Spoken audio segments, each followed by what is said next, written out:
Good morning, Sunnyvale. Welcome to a special Saturday edition of my weekly office hours. We'll get started in just a moment.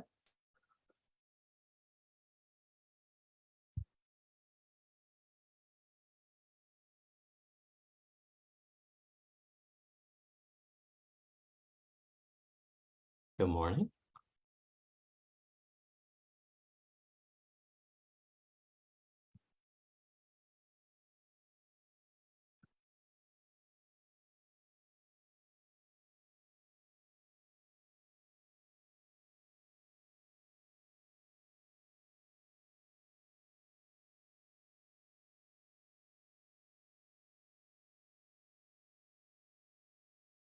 If you have any questions, please add them to the chat and I'll try to get to them if at all possible.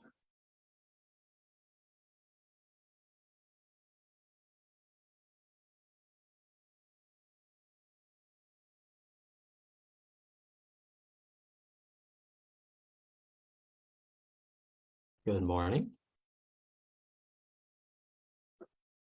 Okay, let's go ahead and get started. This week's early artwork is actually from my travels to DC. So you can take a look here. It's actually a mural, or actually a mosaic, if I remember, at the AFL-CIO building. So I spent the week in DC and of course, spend as much time visiting art as I can, usually early morning runs before all the events start. But it was a very productive week and we'll talk about that a little bit later. Let's go ahead and get started. Good morning, I'm Sunnyvale Mayor Larry Klein. Thank you for joining me again this week. This is the 148th installment of my weekly virtual office hours. Hope everyone is doing well, staying healthy, staying dry. We've now reached 1,040 days since the March 16, 2020 county health order started the shelter in place in an attempt to slow the spread of COVID-19. Almost 3 years ago, I converted my weekly coffee shop hours and these live stream addresses. And until some shoulder surgery about a month or 2 months ago now, I had missed a week, but people still say they appreciate hearing from their mayor each week, whether or not they're watching this live or watching this time delayed. These addresses are really good because they allow me to reach a lot more people than the in-person office hours and answer some of your questions, give you some general words of encouragement, and tell you what's happening in Sunnyvale. So thank you for allowing me to continue to represent you and work for Sunnyvale.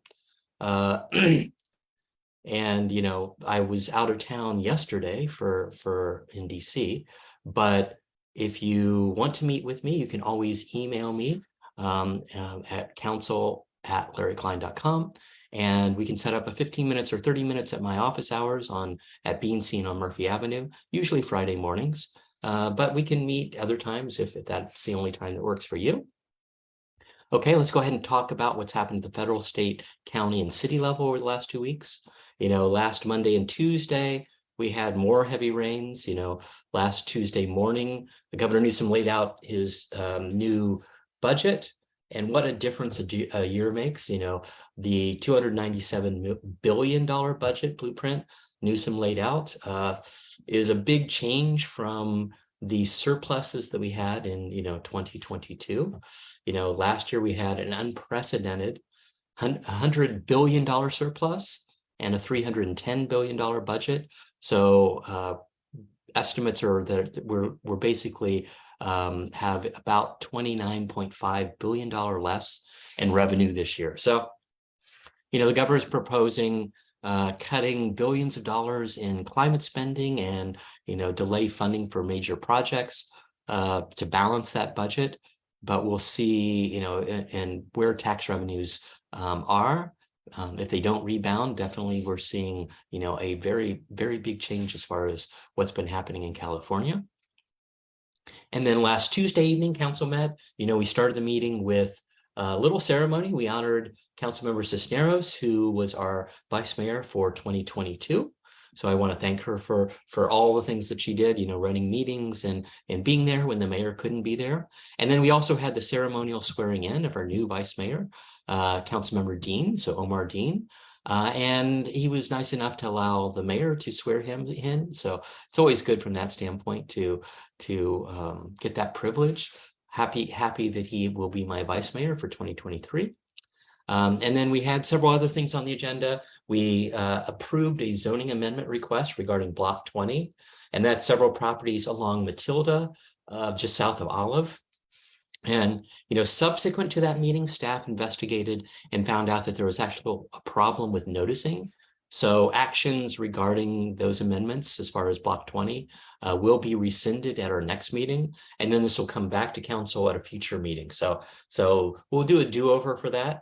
But we also approved the preferred concept plan for the community center grounds renovation project. And so I highlighted that last week. It's the 14.5 acres of the community center, where the open space, and, the community center was built in 1972. The senior center was added in 2003. But, ultimately the grounds have needed a little renovation, and between the geese and the ducks and how to let's say mitigate some of those issues and make it less attractive for them to be there. So ultimately the approved new design is removing the upper fountain by 50% and then reorienting that. So right now it's east-west, and it'll soon be going north-south, and then reducing the lower pond by about 60%. So there'll be a lot more places for picnic areas and active areas. They'll be adding 2 playgrounds for ages 2 to 5, as well as 5 through 12. So lots of good things as far as that is concerned, and ultimately giving a better view as far as that's concerned. Oh, and I should get rid of my background. Let me do that. Normally I don't keep it this long, but it was an interesting background and it was a very good trip. Last Saturday, Daruma Dojo had their grand opening. So it's a Brazilian Jiu-Jitsu location on 548 South Murphy Avenue. They had free classes and demonstrations for kids, for adults, open mat. So very good. It's a family business, and I was really happy to meet them. And then last weekend, of course, was another rainy weekend. It looks like California's had the most rain in over 100 years. And so, we definitely need the rain. Of course, having so much at a very short period of time means that a majority of that ends up flowing to the bay. But definitely having a better snowpack and all that is worthwhile for at least 2023. We'll see where things go. Monday, of course, was Martin Luther King Day, so city offices were closed. I attended several events. I was at the African American Community Service Agency for lunch. They had, a luncheon in honor of Martin Luther King. And then on Monday night, I took a red-eye flight to Washington, D.C. for the U.S. Conference of Mayors. So it was the first time I actually went to the January version of this conference, and so but it's been a very busy week for me. The conference was usually 7:30 in the morning to about 6 p.m. at night. And then there might be a reception. And often then I had to go back to my hotel room to attend remote meetings because things still happen here in Sunnyvale, even though I'm on the other side of the country. And so on Tuesday evening, we had a community outreach meeting to take comment on the Moffett Park Specific Plan, EIR. So that's the Environmental Impact Report. And, there were several breakout rooms, and, residents or other advocates gave feedback on what they would like to see in the Moffett Park Specific Plan, what mitigations they would like to look at. And so that'll be coming to council, Planning Commission and council over the next 2 months. And then on Wednesday evening, there was an outreach meeting for the options for alignment for the Stevens Creek Trail between Remington and Fremont Avenue. So between Dale, Heatherstone, and Remington, that is Mountain View's responsibility. So that's mainly their land. And then Sunnyvale is looking for how we connect up to Fremont Avenue from Remington. And there are several options on how that trail runs along the creek. And then where it crosses 85, in 2016, council actually gave direction to take the trail on both sides of 85. But if you miss that meeting, you can always go to the city's website and visit the YouTube channel. There, even on the city's website, you can go to search for Stevens Creek Trail, and you'll get a link to all the previous documents, all the decisions that have been made, as well as a link to that video. That will ultimately go to BPAC next month, and then council, I think, the month after. But the design would ultimately, I think, be completed by the end of this year, and then we would have to go through permitting. Permitting is never fast whenever you're dealing with multiple agencies. So it would then, we probably wouldn't start construction of anything until summer of 2025. But that's one of the projects that Congressman Khanna gave us funding for in this past budget cycle. So we had $3 million to help defray the ongoing cost of that project. You know, ultimately, there's Measure A funds. There's lots of possibilities as far as designs, design and grants. That's one of the big things. The Department of Transportation is providing lots of grants, and so conceivably the Stevens Creek Trail alignment would be one of those projects. And then on Thursday, Air Force One landed at Moffett Field. So I know that there are a lot of people, there for that, stupendous landing. It's always impressive when the president lands here, and President Biden was here to review the storm damage with Governor Newsom. So he was in the Santa Cruz Mountains. I saw pictures that Anna Eshoo was meeting him on the tarmac. But it was good. Thanks to the president as well as the governor for focusing on recovery. Lots of small cities around the Bay Area have declared a state of emergency. We didn't have to do it. We had a few trees fall and some localized flooding, but it wasn't to the degree that a lot of cities have had. And then for last night, I flew back from DC after a very busy 4 days, so and the mayor's conference, so the U.S. Conference of Mayors, especially in DC, gave close access to the federal leadership in a big way. So, I met with Senator Padilla's staff. I met with Congressman Khanna. I got some little feedback on how to better get some of our grant requests through Congress. And then we also had, a majority of the secretaries speak to us. So we had Transportation, Commerce, Finance, Energy, Agriculture, the Secretary of State, the Attorney General, Senator Bernie Sanders was there. So lots of people showing up over those few days to give us a little insight into what grants will be available this coming year. What's happening from a bigger standpoint as far as what we're going to do, what's available to the cities, and what the priorities are for the administration. And then so definitely a little exhausted this week. Ultimately, it's been very long days, and so glad to be relaxing a little bit this weekend, but I want to make sure that I did go ahead and give a quick update to everyone. Let's go ahead and get to our weekly COVID numbers. COVID numbers across the nation have continued to trend downward. From a national standpoint, we've now reached 101,800,000 cases. That increased about 350,000 in the last week. We've had, more than 2/3 of the population have had at least one shot, and nationally about 79% of adults are fully vaccinated. 81% of all adults have received, 81% of all ages have received at least one shot. And then as far as deaths, we still have people passing away with COVID, another 4,000 in the last week. So we're now at 1,099,000 cases nationally of people that have passed away with COVID. And then as far as California, we continue to trend downward. We reached 10,996,000 positive cases. So we will finally pass that 11 million case count over the next week. And we continue to have a slight increase in our daily average of positive test cases. We're about 4,000 new cases a day. That's down slightly from 5,700 last week, 6,200, 6,800 over the last month. California still has people passing away with COVID. We had about 400 in the last week. So we're now at over 98,000 fatalities. And then from the county standpoint, our cumulative case count is almost 468,000, up by about 1,500 in the last week, new cases. We've had another 16 deaths related to COVID, so we're about 2,622, and more than 95% of those 18 and over are fully vaccinated, and over 70% of those that are eligible for a booster have already received a booster. So it's good from that standpoint. I continue to do lots of advocating on our city's behalf, federal level as well as the county level.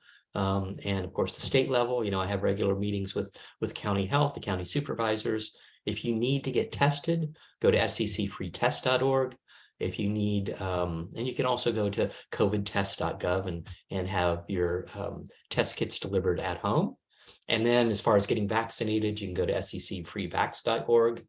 And locally, the Mayview Health Center, that's at the Columbia Neighborhood Center, is giving away free shots on Wednesdays from 5 to 6 p.m. So lots of opportunities.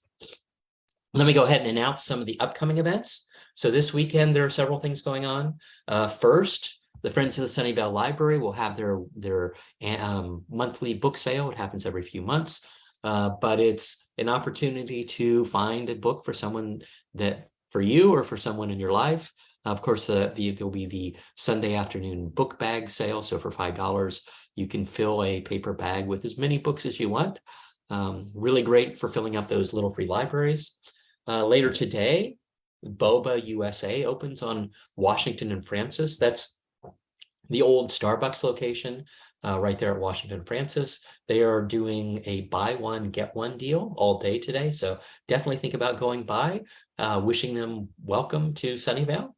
And then our Sunnyvale Sustainability Speaker Series is back this Wednesday night from 7 to 8:30 p.m. And that's all online. And of course, this speaker is Dr. Sarah Tabor, who's a crop scientist and a food safety consultant, and she'll share her knowledge on the farm sector and the agricultural industry. So should be interesting. There are still quite a few council meetings still left in January. On Tuesday night, we'll be taking, and that's January 24th, we'll be taking public comment for the study issues in the budget proposal. So it's mainly to hear additional ideas that residents may have, and then whether or not council will take up that matter. We'll look at approving a nexus study to change our housing impact fee on non-residential development. So every office, all the office space that's built, there are multiple, mitigation fees that are taken, transportation, park dedication funds. But one of the things that we do is you utilize a housing impact fee, and that's how we end up funding a lot of our affordable housing projects. So it's really been good from that standpoint.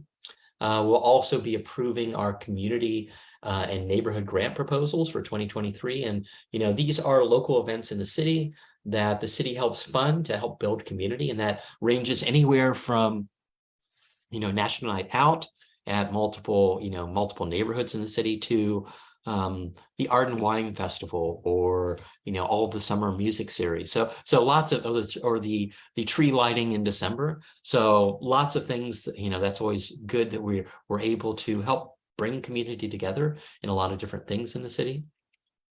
And then on Thursday, January 26th, so this Thursday, we have our first of the 3 all-day meetings. So this is our strategic session. The presentations have been posted. So, if you want to get a view of what we're going through, definitely go take a look at the city website. But, the morning will be an overview of all the city operations, where we stand with certain study issues, and kind of what kind of taking stock of where the city stands. And then in the afternoon, we'll be taking on certain areas of discussion. So this is more of a free flow for council to talk about what their priorities are, what their strategic priorities might be, and figure out whether or not they want to change the city's strategic priorities. And so we have 3 topics in the afternoon. One is economic development and how we basically bolster that within the city. Number 2 is enhanced recycled water program. So we're kicking off a program to try to better use recycled water. And so it's one of the things that our goals is to figure out how to be more water conscious and utilize a precious resource in our city a little bit better than we currently do right now.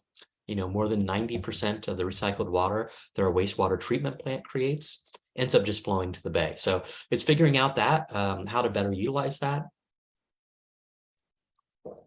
And then we'll be looking at discussing services for unhoused individuals, and that's been an ongoing topic for several years. And so this is more of a free forum to discuss where we are, what we can do, and what council wants to do. So we may be changing some of our strategic priorities.